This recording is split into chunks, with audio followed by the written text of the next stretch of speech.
got a hangover hard from your kisses last. Okay.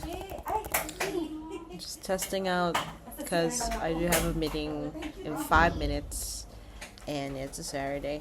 So good luck to me.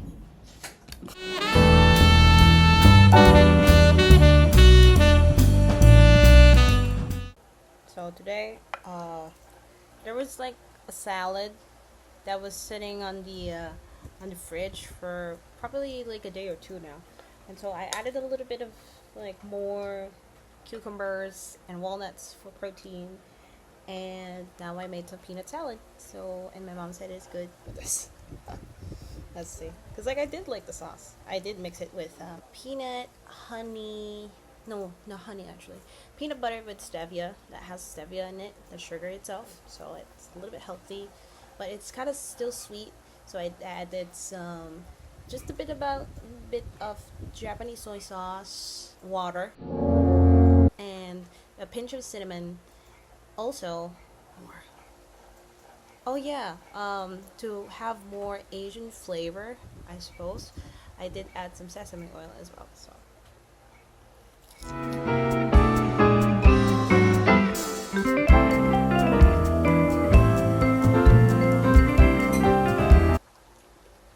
It's good. I'm not supposed to be holding the bowl like this. No, I should be using this. But this is the only bowl that just, that is clean today. So I should probably eat as fast as I can and clean up the dishes.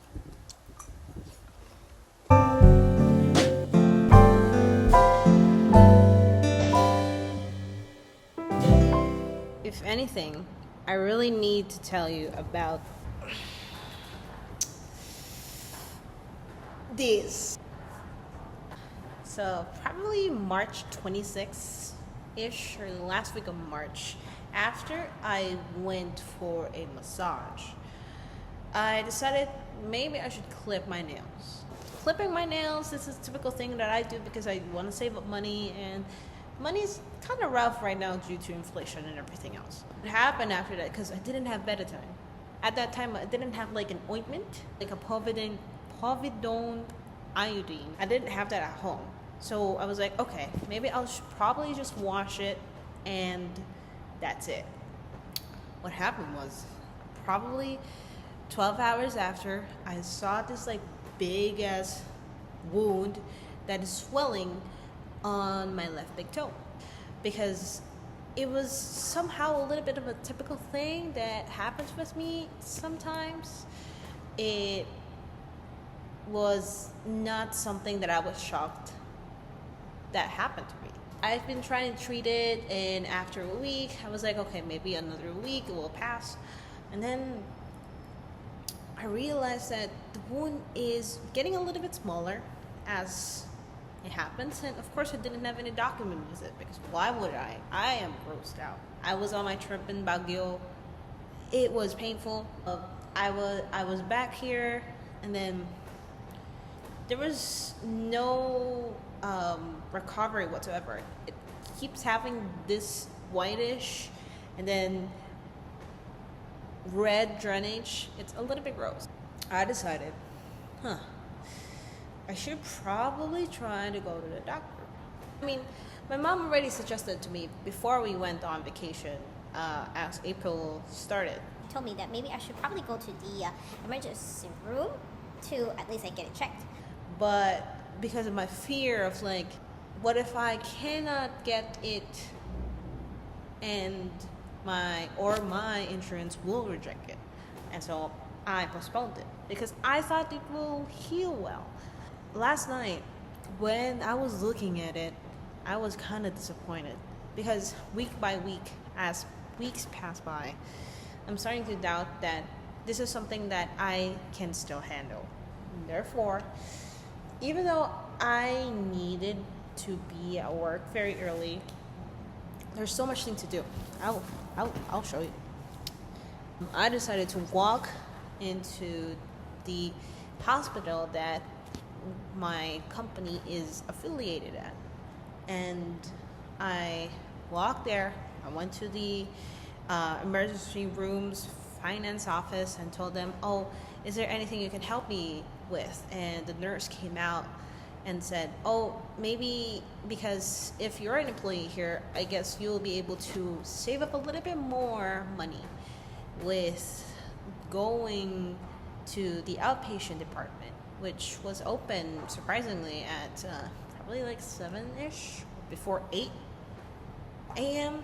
And is my card or my insurance going to cover this? And of course they were like, yeah, I think you'll be able to save up a little bit more. And because you do pay your company pays for your insurance, and you also do that while you work, it's going to be covered.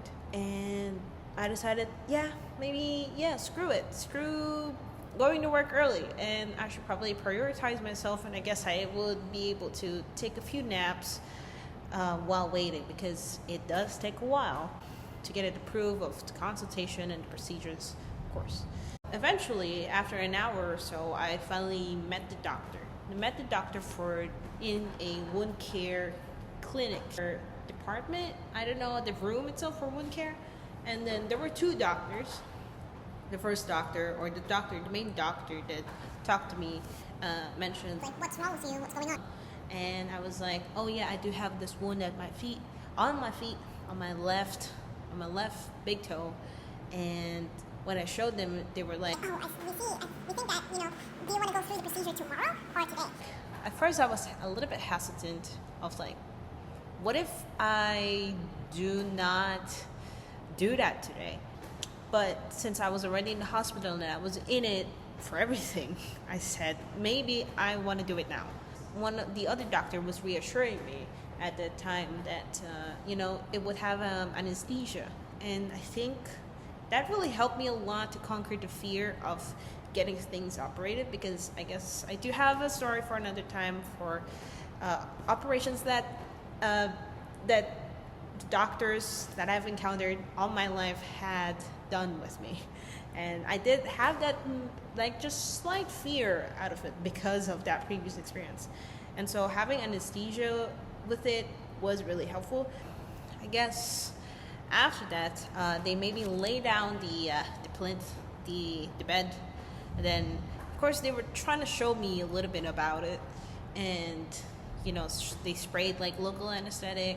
And then after that, they started to inject anesthesia. It really did hurt, but to the point that my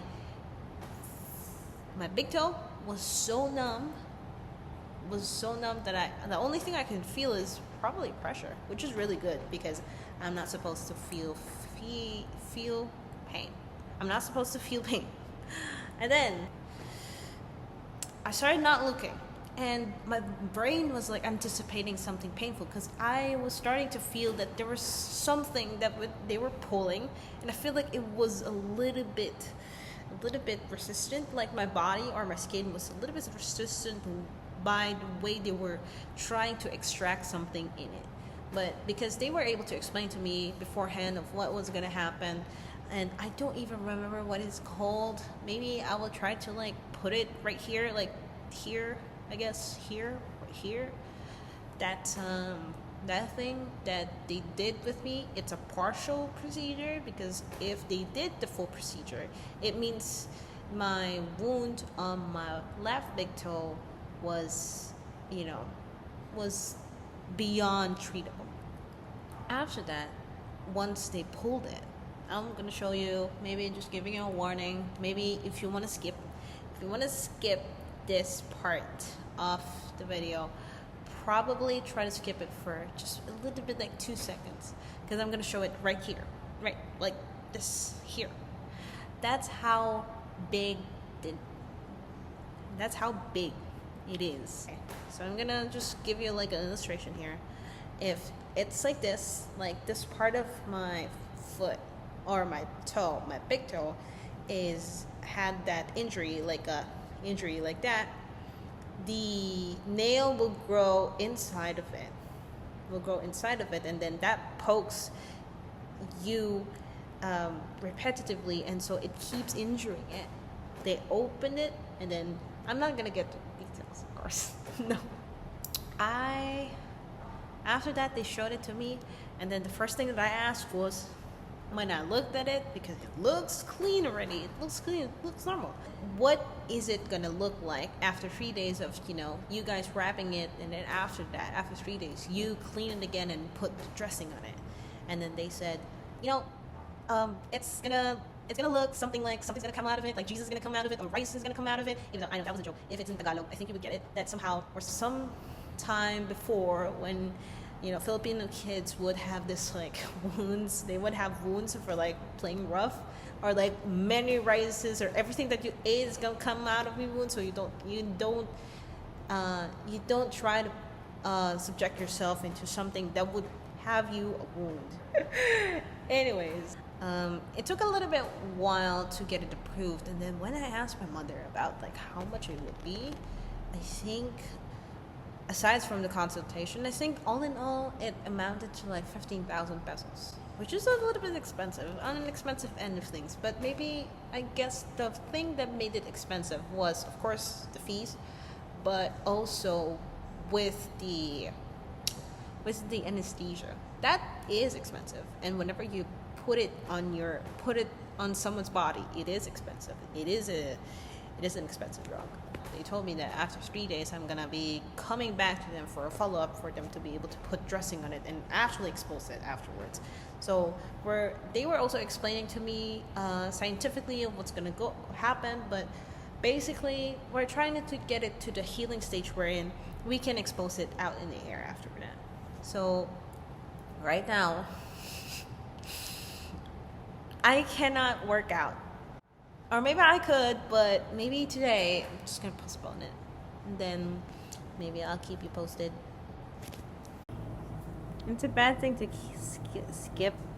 Oh. Oh my god. I went to work barefaced. Do I look better? Okay.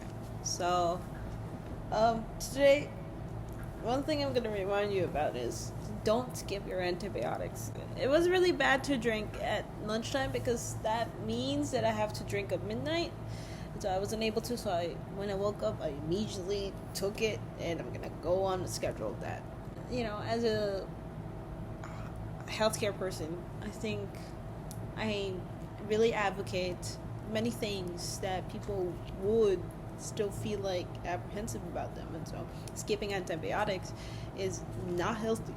No. And I think this is the first time in my life that I did. I remember before, though, when I was like taking meds for birth control because of my PCOS diagnosis, I kind of skipped like a little bit, like a few hours, but I'm glad that there was a window. But with antibiotics, you gotta be a little bit strict, and I hope that it still works.